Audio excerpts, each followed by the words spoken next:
vítám u dalšího dílu našeho sportcastu.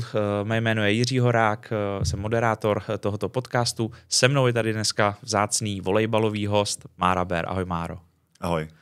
Máro, já když jsem se připravoval na tenhle podcast, tak jsem v podstatě, protože my se známe už poměrně pár let se známe, nicméně, když jsem se na tobě dělal nějakou rešerši, tak mě vlastně překvapilo, že kolik toho nevím o tobě. Co jsi vlastně za svoji tu volejbalovou kariéru zažil? Můžeš to nám nějak přiblížit, ten tvůj kariérní postup? Určitě. Já bych chtěl poděkovat za pozvání sem do toho podcastu, těm zdravými sledující tady toho pořadu, takže díky moc za tuhle příležitost. My se vlastně potkáme na sportovní hale, že jo? Každý máme na starost trošku jiný sport. Já dělám do volejbalu, ty do florbalu, takže vlastně tady nějak jako se potkáváme spíš právě na té pracovní stránce. A co se týče té nějaký mojí sportovní kariéry nebo něco, tak já jsem začínal v Budějovicích s volejbalem, odteď jsme vytáhli do Ústí jako nadějnýho juniora, dejme tomu, dali mi tu příležitost právě extraligovou a tam začala moje profesionální cesta, co se týče volejbalu jako takového a skrz následně Duklu a zahraniční angažmá jsem se oklikou vrátil zpátky do Ústí, kde se věnuju klubu i nad rámec nějakého hraní. Navážu na to zahraničí. Ty v podstatě máš za sebou úspěšný zahraniční angažmá, kdy vlastně si trojnásobnej mistr rakouské ligy, což asi nemá zase úplně každý. Tak jak vzpomínáš tady na tu zkušenost? Vlastně to bylo po 3 letech na Dukle, kdy jsme nevyhráli titul, ale odnesli jsme si 3 medaile, 2krát stříbrnou, 1 bronzovou z extraligy. Tak už se nám narodil i syn a tak trochu jsme si říkali, že by to chtělo nějaký posun. Já jako jsem cítil, že teď je ta příležitost se třeba pustit právě do toho zahraničního angažmá. Tak díky vlastně agentovi mýho spoluhráče, který teď ještě hraje v Polsku, je to úspěšný reprezentant taky, Honzovi Hadravovi, tak jeho agent mi pomohl sehnat angažmá v Innsbrucku, což je prostě krásné město, že jo, na Inu v horách, úplně neuvěřitelný. A já jsem tam dostal příležitost jít do klubu, který dominoval rakouský lize, to nebylo žádný tajemství, tam, kdyby se nevyhrál titul, tak nevím, co by se s náma stalo, by nás zahrabili někam pod lavinu možná. A k tomu vlastně jsme hráli Ligu mistrů pravidelně. Takže tam to bylo vyhrát titul, hrát Ligu mistrů a bylo to zajímavý angažmá pro nás všechny, co jsme tam byli, protože jak to je blízko severní Itálii, kde je plno špičkových italských klubů, tak my jsme prakticky ob víkend jezdili třeba i na 2 dny na přáteláky přes hranice hrát se špičkovýma klubama, který potřebovali právě nějaké zapojení a pro ně bylo i výhodný to, že hráli proti týmu, který, když tak řeknu, je nevošahanej. Ty soupeři to třeba nevidí, takže hodně proti nám hráli skvělí volejbalisti, kteří se vraceli po zranění a všechno potřebovali si vyzkoušet, jestli na to zápasově mají. Takže u nás to bylo priority Liga mistrů, přáteláky v Itálii a pak přišla Rakouská liga, kde zkrátka jsme šli zápas od zápasu, pravidelně jsme rotovali, věděli jsme dopředu, kdo kdy bude hrát, nebylo to tak, že bychom hráli, měli jsme nabitý kádr 12-14 lidí a zkrátka až do finále to byla povinnost a v tom finále jsme vždycky museli splnit tu roli toho favorita, což bylo i jako dobrý nějak třeba pro hlavu a nastavování a učení se, jak zvládat tuhle roli, když to tak řeknu. V podstatě i tohle zahraniční angažma a ty úspěchy tam, byla to cesta, která ti otevřela i dveře do reprezentace? Asi jo. Samozřejmě je dobrý, když já jsem měl docela dost toho ice timeu, dejme tomu, takže jsem byl vidět v zápasech, jak v té lize, tak právě i třeba v té lize mistrů. A tenkrát zkrátka nároďák potřeboval nějaký typologický takovýhle blokaře. Já jsem tomu nároďáku čuchnul už vlastně před tím odchodem do Rakouska i skrz nějaký univerziády a podobně, ale rozhodně tam i probíhala tenkrát taková, když to řeknu, obměna generační, takže tohle mi taky pomohlo. A jo, šlo to ruku v ruce a vlastně ty roky, co jsem byl v zahraničí, tak jsem si zároveň odkroutil v nároďáku. Byl to tvůj největší úspěch kariéry, ten nároďák, to mistrovství Evropy v Polsku?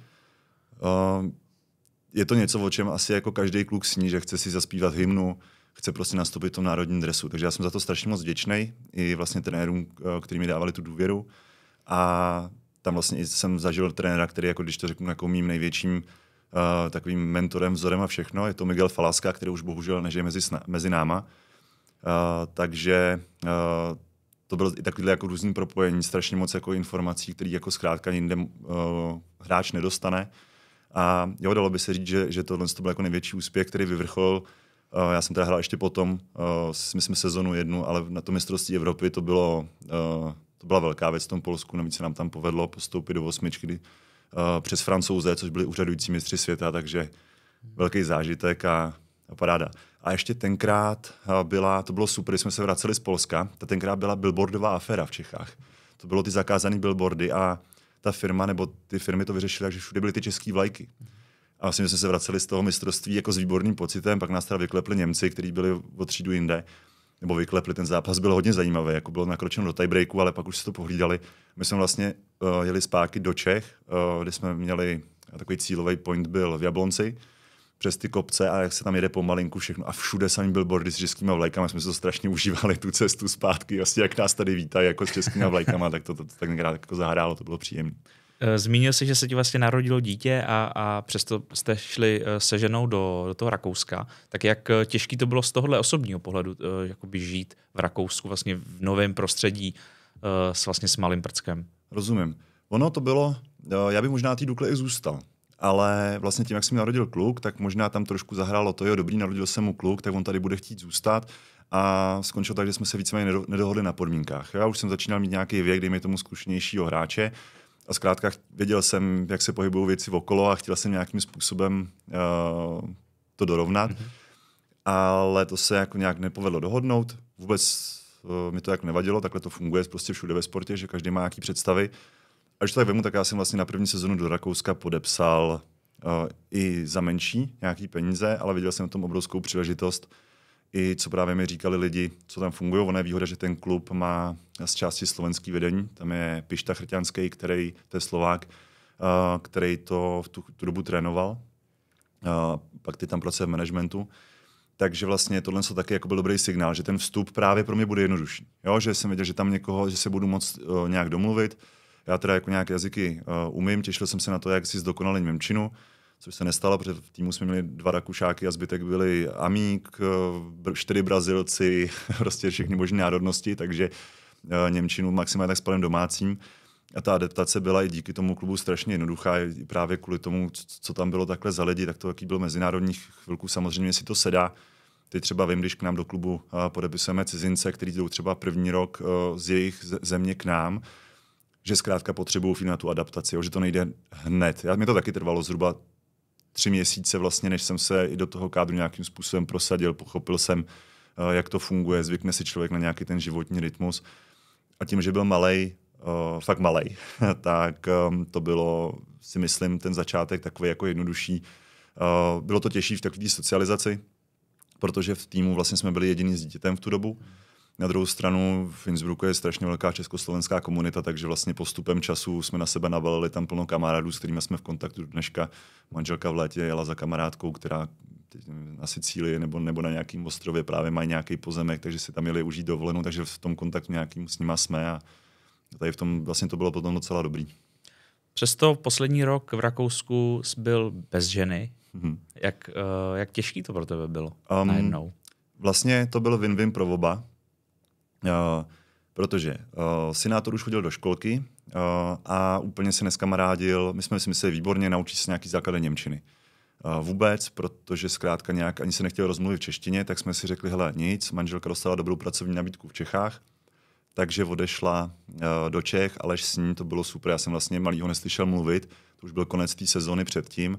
Přijel jsem po 2 měsících a on už nám je spustil. A stačilo jenom aktivovat tou českou školkou. Zkrátka prostě někdo to tak má, on to má taky takhle jazykově, takže i tohle z části byl takový ten impuls. A zároveň my jsme to byl 4. rok v Rakousku a protože po 3 letech se změnily pravidla na Ligu mistrů a my jsme neměli jistý spot ve skupině. Předtím to bylo, pak to nebylo. A ty pravidla byly nastaveny tak, že bylo strašně složitý se dostat do té skupiny. Pro ten klub to rázem nebylo zajímavý z finančního hlediska, protože ta Liga mistrů byl takový ten highlight. Takže se vymyslel docela zajímavý koncept. My jsme hráli německou Bundesligu za Innsbruck pod vlajkou Unterhachingu, který je u Mnichova. A bylo to na tom, že my jsme půlku domácích zápasů hráli v Německu v Hachingu a půlku jsme hráli doma v Innsbrucku. A když jsme hráli v Hachingu, tak to vypadalo tak, že jsme odjížděli vlastně už 2 dny večer před zápasem, strávili jsme tam celý den po zápase, někdy jsme přespávali, někdy jsme se vraceli domů. Takže a venkovní zápasy v Německu se lítali nebo jezdili den předem. protože zase z toho Innsbrucku to všechno, že plno těch týmů je vlastně v té industriální části na západě a nebo i na severu, Berlín a podobně. Takže vlastně my jsme furt byli na cestách a tam to bylo dobrý v tom, že za prvý já jsem jako o mě bylo výborně postaráno ze strany klubu a my bychom se prakticky neviděli. Takže ona mohla začít budovat nějakou kariéru tady v Čechách, mladý chodil do české školky, co jsme potřebovali a já jsem si užíval hotely po Německu. Takže vlastně ve výsledku spokojenost na všech frontách. A když to vlastně tak si zažil i v tom zahraničí, tak můžeš to porovnat, tak je to pak s tím v Česku, vlastně v extralize, dá se ty podmínky, že jo, Liga mistrů a tak dále, teď v Česku extraliga, tak v čem je to hodně jako jiný? Je tam strašně moc takových zajímavých faktorů, protože Rakušáci jsou povahově trošku jiná nátura, i Němci jsou jiná nátura, ať my Češi jsme úplně jiný. Že? Ať jsme velká část z nás jsou vlastně Němci, my tam nahoře v Sudetech. Že? Ano. Ale takový to, že v Německu hodně je, když jako si něco určí, že musí být, tak vlastně nad tím nikdo jakoby nepochybuje. Jo? My občas vymýšlíme tady, jak to vyřešit líp a podobně. Líp samozřejmě, že jo. Tyhle všechny věci. A hodně, jako co vidím jako rozdíl, ale co se teda hodně jako napravuje český extralize, tak je to, že i v těch slabších klubech v Rakousku třeba byl určitý věci, přes který nejel vlak. Jo, že ty kluby měly určitou strukturu, byly tam pevně přidělené role, myslím jako ten back office, myslím jako vedení toho klubu a tohle.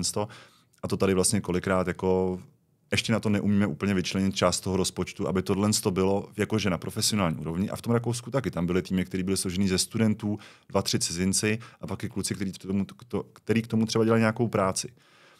Ale to nad tím vlastně bylo že nebylo to navenek zkrátka poznat. Jo, dovolím si tvrdit, že ještě, a teď říkám, teď už je to jako podstatně lepší, ale ještě třeba pár let zpátky na některých týmech si myslím, že to bylo zkrátka trošku víc vidět. Ale od toho samozřejmě i Svaz jako do toho nějakým způsobem zakročil. Myslím, že jsi dobře i na té prezentaci a všechno, aby se to začalo hlídat, aby to zkrátka vypadalo jako celek dobře. Dá se uživit jako profesionální volejbalista v Česku? Určitě. Určitě se to dá. Záleží samozřejmě, jaký jsou priority, jestli chci jezdit bavorákem, anebo prostě jestli mi stačí nějaký obyč auto, jak chci bydlet a tohle. Takže ty nároky jsou jiný. Samozřejmě, když je někdo dobrý, tak si dokáže vydělat, odejít do zahraničí. Jo, jako teď co máme kluky v zahraničí, tak vím, že na tom rozhodně finančně vůbec nejsou špatně. Zkrátka ty peníze v tom volejbale do jistý míry jsou. Samozřejmě i v té české extralize jsou kluby, které to mají postavený jakoby dejme tomu jinak, než by tím klukům nic nedávali. Ale prostě je to tak, máte tady šanci se rozehrát, je to pro vás příležitost. Na druhou stranu mně přijde, že je to možná bude znít takový, to za nás bylo líp, ale nebo jinak, že to bylo jiný. Ale třeba já jsem byl ochotný jít do Ústí tenkrát do risku fakt jakože od výplaty k výplatě, s vidinou toho, že zkrátka mi to může přinést, že si užiju ten život toho sportovce a že třeba se někam dostanu. Před každou sezónou, teď třeba i loni, co jsme řešili, nějaký hráče fakt jako perspektivní, kteří jsou v nižší soutěži, my jsme jim byli schopni nabídnout nějaké podmínky. Myslím si, že je relativně zajímavý. S vidinou toho, pojď se ukázat, chytíš se a nikdo ti neříká, tady musíš hrát 5 let v Ústí. Ale třeba se dostaneš někam dál, můžeš s tím otevřít dveře. A překvapila mě až jako neochota, takový strach z nějakých těch jistot. Asi to jde s tou dobou, že prostě zkrátka oni radši řeknou, hele, já chci jako prioritně dostudovat a mám tady k tomu nějakou možnost, jako tohle a radši budu hrát nižší soutěž. OK, asi je to na každým, ale v rozhodně toho cítím víc. Když se vrátím těch, co to je 16, 15, 17 let zpátky, teď to mám spočítaný, tenkrát to bylo, přišla nabídka, neznám nikoho, kdo by to odmítal. Všichni do toho šli zkusit. I když nás tenkrát bylo v Ústí 5 blokařů, dohromady jsme dali jeden normální plat, ale vlastně jako jsme se o to poprali mezi sebou a to mi trošku možná i dneska chybí, že do toho některý ty kluci nejdou. Zmínil jsi teda, nebo říkali jsme, že se dá uživit a že záleží samozřejmě na každém jednotlivci. Proč jsou vlastně ty cizinci levnější než vlastně Češi? Kvalitní Čech je drahej, protože zároveň, aby si udržel dobrýho Čecha v Čechách, tak ho musí zaplatit a zároveň je to, proč jsem i já šel potom ven. Ono to chceš zkusit, takže prostě on by musel obětovat to, že třeba nepůjdu ven, což si chci zahrát, chci si to zkusit venku a ty nůžky se jako otvírají kvalitativně, že ven fakt chodí fakt hodně dobrý hráči. Teď venku máme výborní volejbalisty, co jsou vidět, ale je tam jako pár, kterých, dejme tomu, to chtějí zkusit, hrajou si jako pro zábavu a i si dovolím tvrdit, že vlastně na této úrovni ty venkovní některé kluby jsou schopní jim sehnat k tomu právě třeba nějakou práci, když je v nižší soutěže. Pro ně to je dobrý jazyk, všechno, vrátí se zpátky a vlastně můžou nastartovat kariéru a mají CVčko ze zahraničí.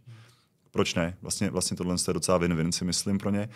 Na druhou stranu v Čechách není tolik kvalitních hráčů celkově, aby se ta extraliga jako udržela určitou úroveň. Je to jak ve fotbale, zkrátka máme tady teď v extralize, dejme tomu 4-5 a vždycky k tomu koukne někdo 6, kdo chce hrát o medaile. A aby udržel tu kvalitu toho týmu, tak prostě musí nakoupit ty zahraniční hráče. Jo? Když to vemu, tak v Čechách třeba teď momentálně není nahrávač jako takový špičkový kvality. Jo? Kuba Janouch vlastně v Praze už to taky jako si myslím, že spíš jako se blíží ke konci kariéry, taky si održí zuby nechty. A další z nároďáků Luboš Bartuněk je v Holandsku, kde prostě se mu strašně líbí a proč by ho teď odcházel. No, takže prostě ty kluby musí stahovat ty zahraniční nahrávače. Vlastně máme to i u nás. Že? My jsme si zpátky stáhli z Varu Honzu Kasana, teď s ním máme Tomase Barešiče z Argentiny. Aby jinak to prostě nejde. Ty hráči zkrátka v určitý kvalitě třeba ani nejsou. Jak to, že jsou levnější? No, nemusí být úplně levnější, ale zkrátka na nějakou tu určitou kvalitu se ty peníze jako musí utratit. Jo, když to vemu tak jako nějaký budget prostě na to je, hledá se ten hráč.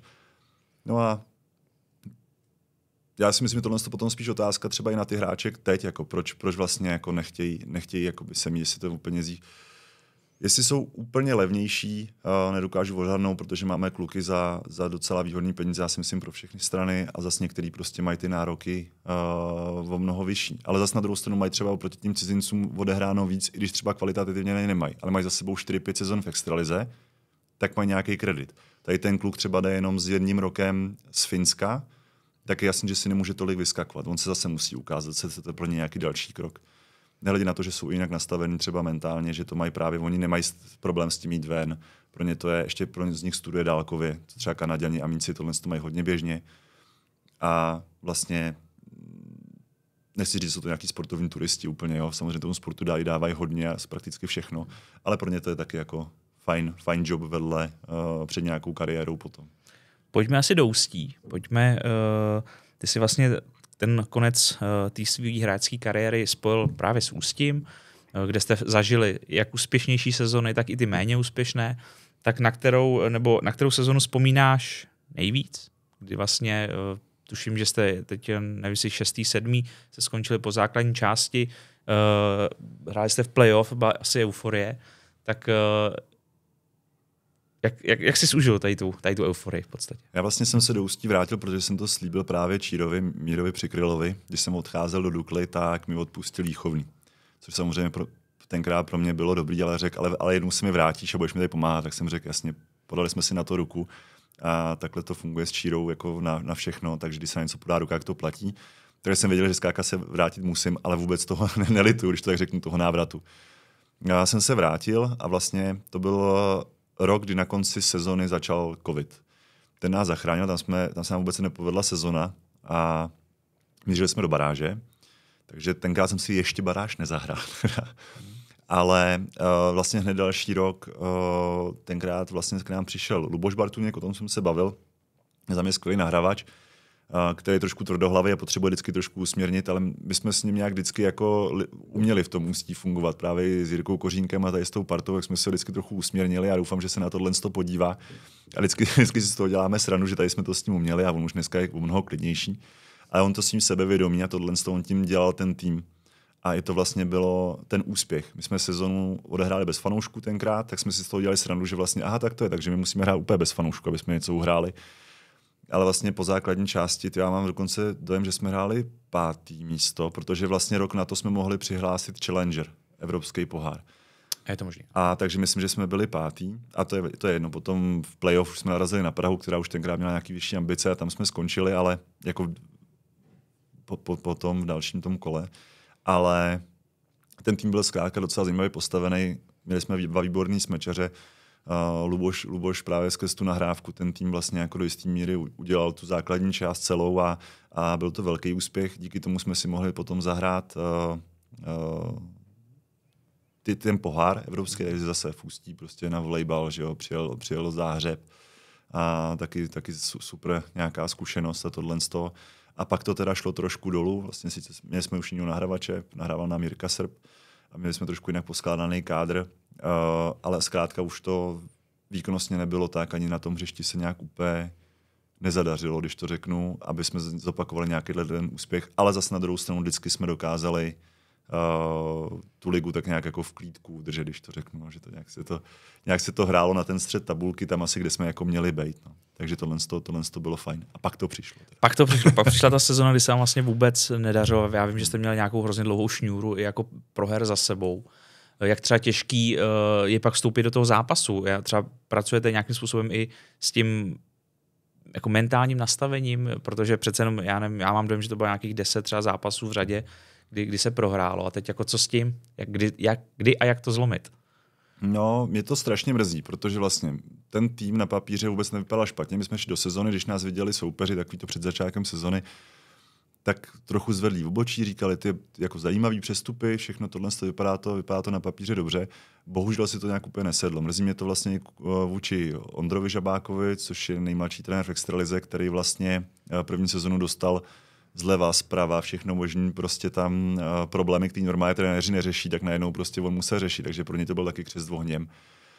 A no, není to jednoduchý, jo. Ukázali se tam potom nějaký, dejme tomu, ty pravý povahy některých těch hráčů, někdo to snášel víc, někdo míň, někdo začínal být jako víc agresivní, míň soustředěnej. A jo, pak to začíná být boj, dostává se do nějakého kolotoče, není to sranda. Na druhou stranu vlastně tu sezonu jsme si protrpěli až do konce, až vlastně jako do úplně neuvěřitelného konce, protože jsme byli v baráži, jsme prohráli doma 2 zápasy, byli jsme zápas od vyřazení a prostě se stupu a to jsme věděli, to by byl mega průšvih, protože i v rámci nějakých dlouhodobých plánů, který dokážeme asi jenom odhadovat, tak jako nějak vracet se do extraligy, který bude podle mě strašně složitý.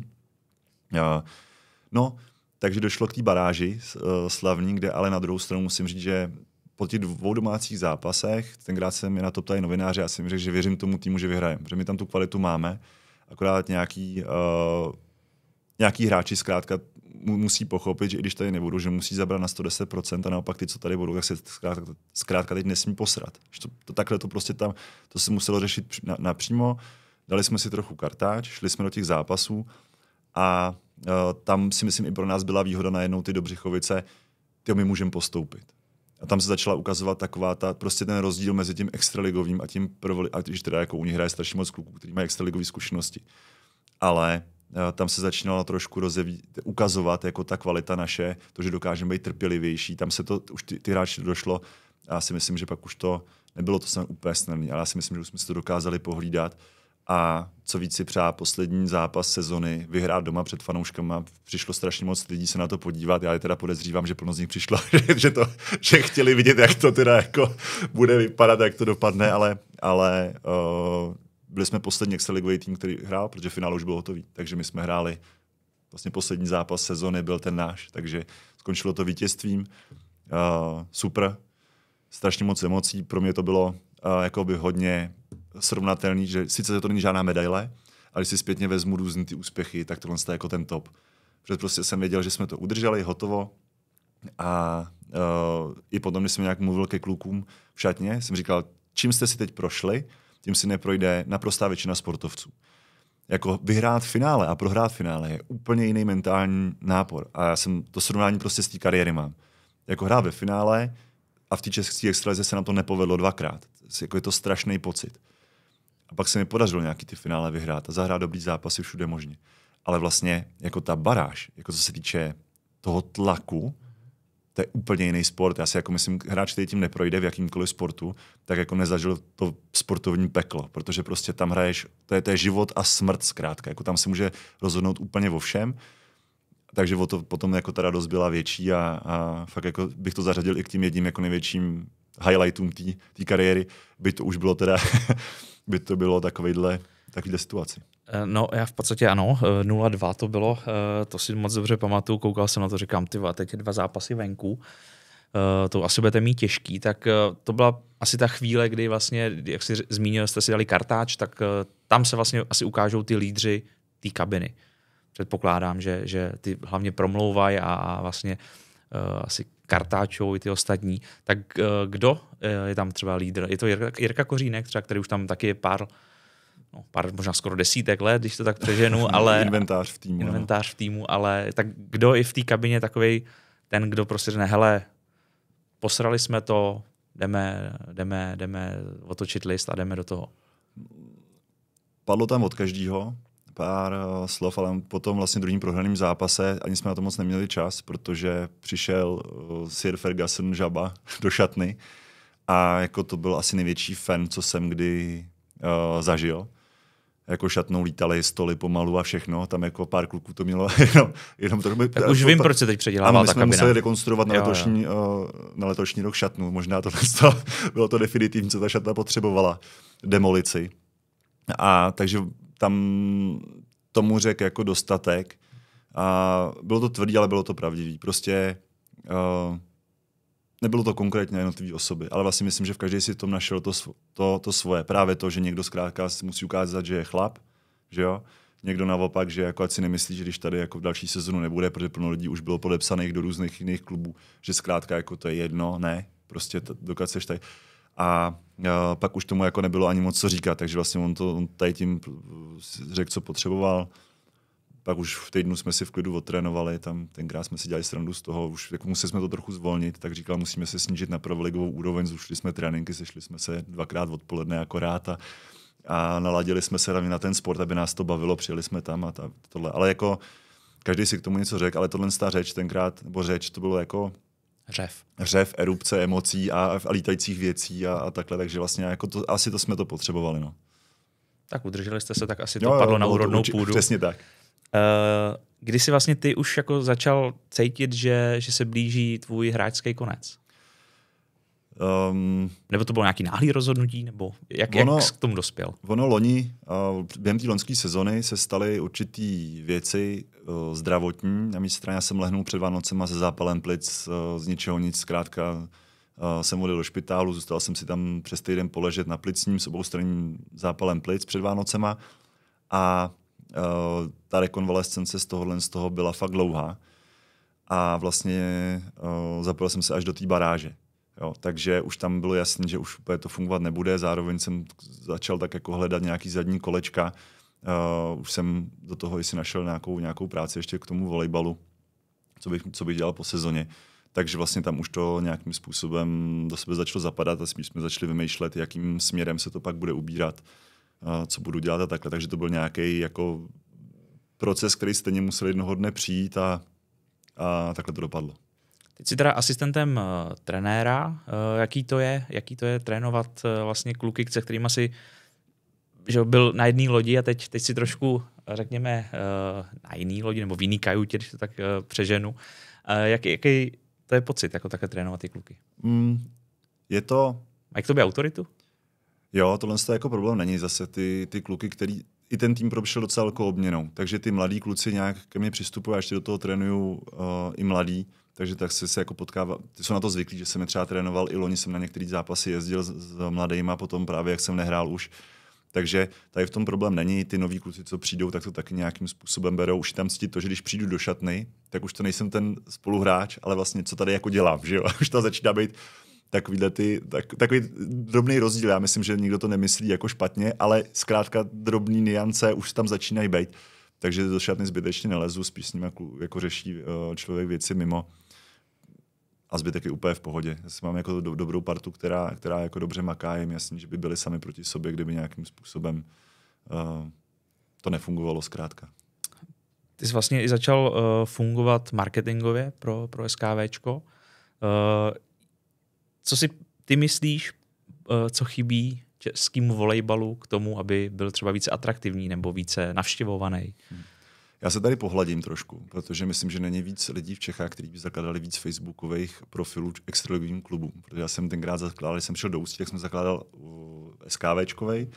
Když jsem přešel na Duklu, tak jsem zjistil, že tenkrát ještě neměla založený, tak jsem založil i Duklácký.